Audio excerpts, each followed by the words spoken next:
Salam, selamat pagi seluruh anggota PKRU BPIB. Kita berjumpa dalam program saya dan PKRU BPIB membaca Alkitab bersama. Perkenalkan, nama saya Sutarmo dari Jemaat GPIB Gideon Kelapa II Depok.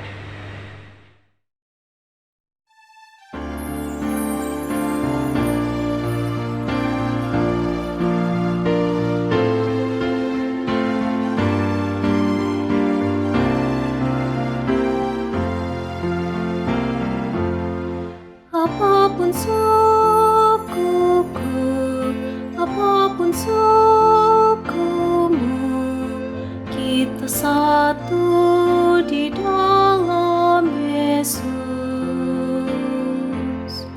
Berbeda adatnya, juga bahasanya, kita satu di dalam Yesus. Mengapa badai banjir merusak negeri ini? Alangkah senang bila semuanya hidup rukun damai dalam Yesus.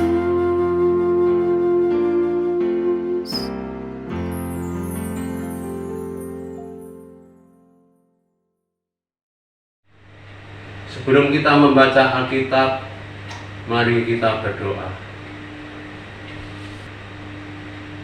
Bapa di surga, kami mengucap syukur dan terima kasih atas napas hidup dan berkat yang Engkau berikan sepanjang hidup kami. Sekarang kami akan membaca, mendengar, dan merenungkan akan firman-Mu. Kiranya Roh Kudus menuntun dan membimbing kami, sehingga kami mengerti akan firman-Mu. Terima kasih, dalam nama Yesus kami berdoa. Amin. Bacaan pagi hari ini sesuai dengan Sabda Bina Umat edisi Selasa 24 Januari tahun 2023. Kitab 1 Yohanes pasalnya yang ketiga, ayatnya yang ke-11 hingga 15, yang menyatakan demikian. Sebab inilah berita yang telah kamu dengar dari mulanya, yaitu bahwa kita harus saling mengasihi, bukan seperti Kain yang berasal dari si jahat dan yang membunuh adiknya. Dan apakah sebabnya ia membunuhnya? Sebab segala perbuatannya jahat dan perbuatan adiknya benar. Janganlah kamu heran, saudara-saudara, apabila dunia membenci kamu.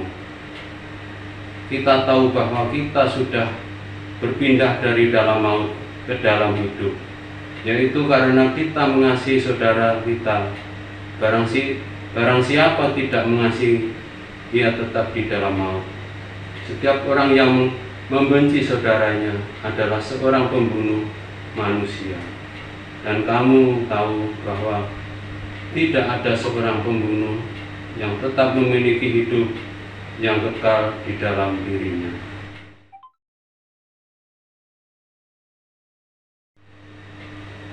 Tema renungan pagi hari ini, dampak amarah dan kebencian, didasari melalui ayat yang ke-15 untuk pembacaan renungan. Setiap orang yang membenci saudaranya adalah seorang pembunuh manusia. Dan kamu tahu bahwa tidak ada seorang pembunuh yang tetap memiliki hidup yang kekal di dalam dirinya. Seorang pejabat kepolisian didakwa membunuh ajudannya. Peristiwa yang terjadi awal Juli 2022 menyita perhatian publik. Korban tewas sebab menurut pelaku telah melakukan pelecehan seksual.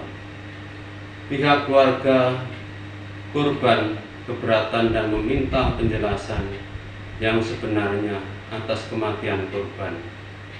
Presiden Jokowi turun tangan dan meminta supaya kematian korban diungkap dengan sebenarnya dan tidak ada yang ditutup-tutupi. Akhirnya pihak polisian menetapkan sejumlah orang jadi tersangka untuk diproses hukum sebab melakukan tindakan menghalangi penyidikan atau obstruction of justice. Kebencian disebut dengan jelas menjadi motivasi seorang melakukan tindak pembunuhan.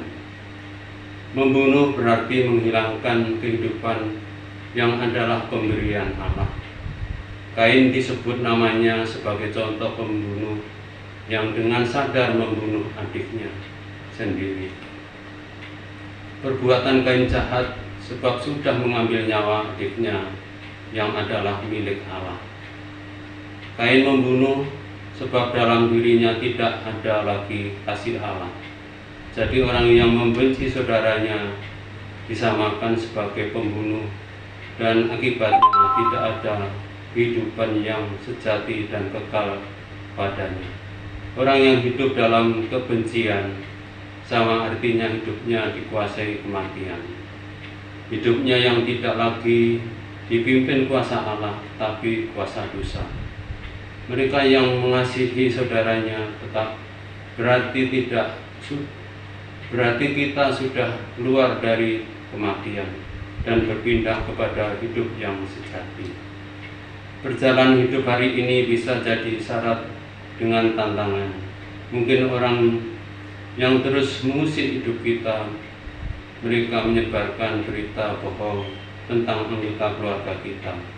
Mereka berusaha mendiskreditkan dengan cara-cara keji. Haruskah kita membalas kejahatan mereka? Tentu tidak. Roh Kudus menolong kita untuk tidak dikuasai kebencian.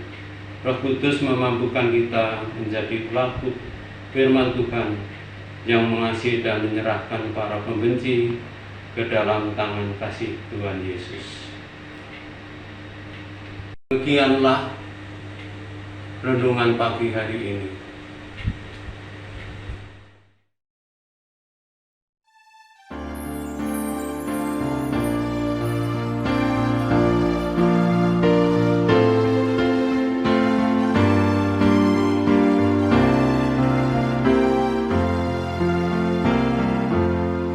Engkau saudaraku, aku saudaramu, kita satu di dalam Yesus. Hilangkanlah benci, hilangkanlah dendam, kita satu di dalam Yesus.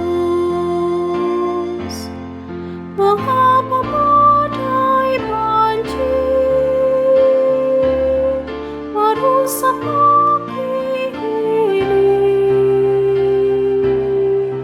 Alangkah senang bila semuanya hidup rukun damai dalam Yesus.